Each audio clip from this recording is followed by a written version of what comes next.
Bonjour. Pourquoi? Oh, je sais pas, des jaune partout, impossible de se garer. Salut à tous. Allez, aujourd'hui une petite recette rapide, simple et efficace. Quand il nous reste un petit peu de blanc d'œuf qui traîne, et ben on peut réaliser des meringues. Pour cela, on a besoin de 100 g de blanc d'œuf, de 175 g de sucre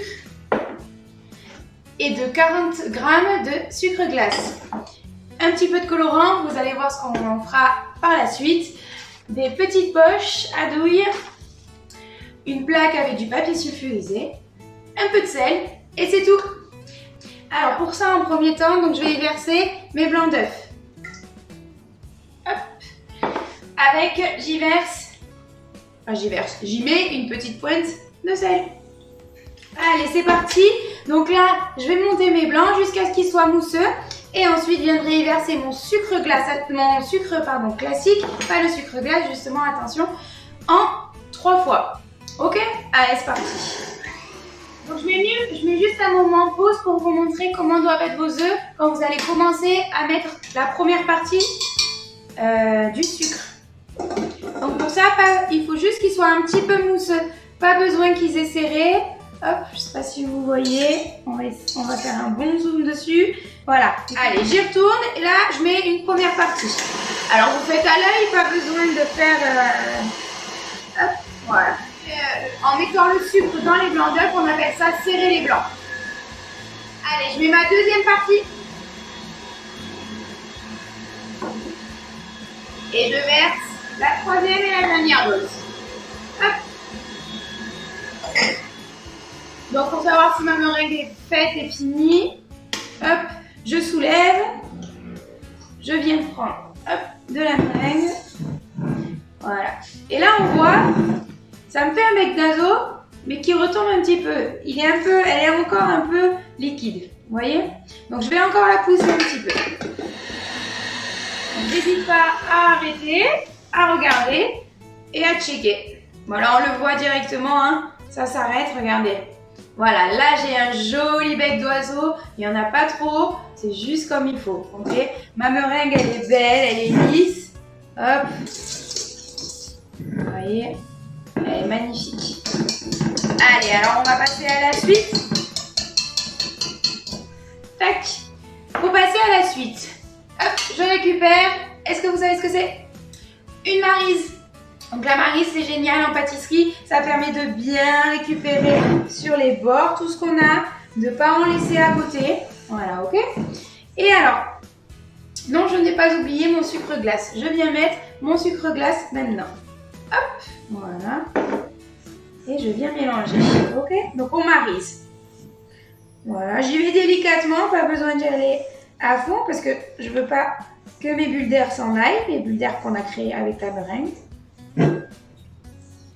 Là, ce que je vais faire, c'est que je vais diviser en deux ma meringue pour avoir une meringue qui va être blanche et une meringue qui va être de couleur.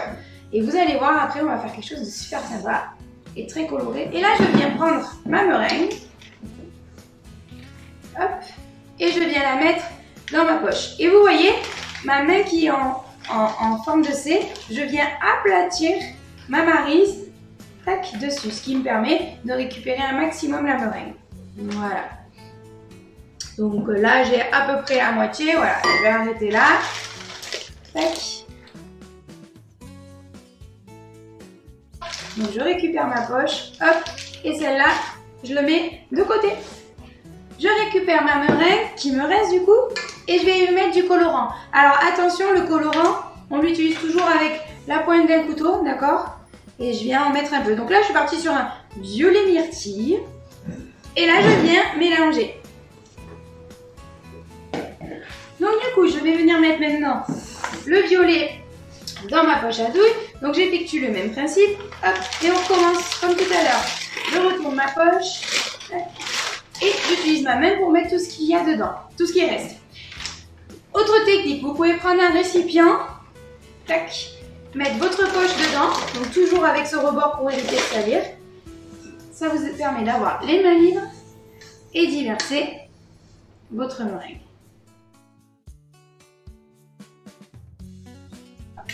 Hop. Et du coup, j'ai quelque chose de très propre et de clean. Et là, je viens récupérer une troisième poche. Et oui, vous allez voir. Pour faire des arcs-en-ciel, pour faire des couleurs licornes, pour faire des trucs du haut, ça peut être aussi dans du bleu, des choses comme ça, vous allez voir, c'est super. Je viens prendre ma poche, encore une fois, je la retourne et hop, je vais prendre une douille. Donc vous avez différentes douilles, là on est sur une douille cannelée. Hop, je la prends, je la mets dans ma poche. Là, je viens tourner ici, tac, et pousser. Ça va permettre de venir bloquer l'appareil afin qu'il ne vienne pas couler dans ce petit espace. Ce que je fais maintenant, je récupère mes poches. Hop, hop.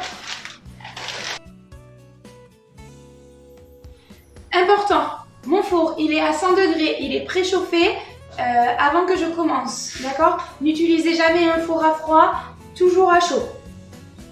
Donc je viens prendre, ce que je commence à faire, je mets 4 petits points en dessous ma feuille. Pourquoi? Parce que ça va permettre que ma feuille de papier sulfurisé, eh ben, elle ne vole pas. Elle ne s'envole pas dans le four. Okay? Donc du coup, j'y vais avec mon C, je prends ma poche. Là, je fais de la meringue, je vais vers le haut. Donc du coup, ma poche, elle est bien droite. Et je lui donne la forme que je souhaite. Hop. Et vous voyez, on a un violet et blanc. Bien sympathique. Allez, c'est parti.